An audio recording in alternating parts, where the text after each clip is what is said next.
Unpacking Idioms. Understanding in a Jam. Hello, everyone. Welcome back to our English language learning channel.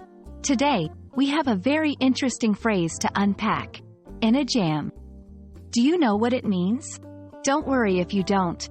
By the end of this video, you'll not only understand what it means but also how to use it in your daily conversations. So, let's dive right in. In a jam is an idiomatic expression in English. An idiom is a phrase where the words together have a meaning that is different from the dictionary definitions of the individual words. When we say someone is in a jam, we don't mean they are literally inside a jar of jam.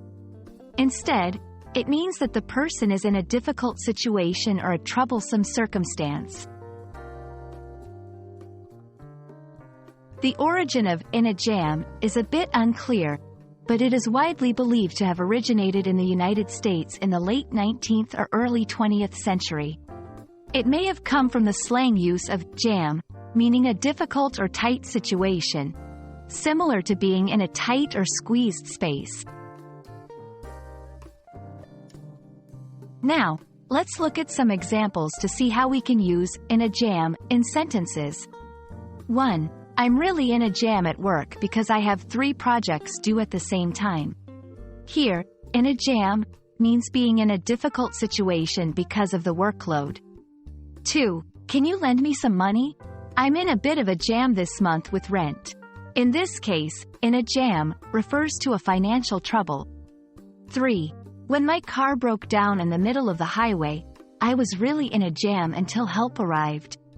Here, it describes being in a troublesome situation.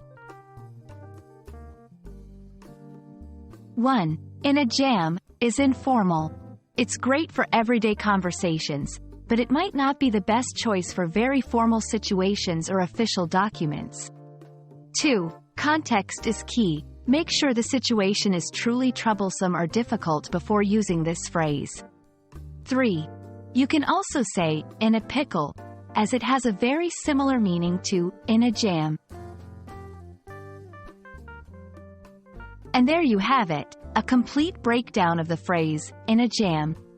We hope this video has clarified the meaning and usage of this idiomatic expression for you. Feel free to use it in your daily conversations to add some flavor to your English. If you found this video helpful, please give it a thumbs up, share it with your friends, and don't forget to subscribe for more content. Until next time, keep learning and keep practicing. Bye for now.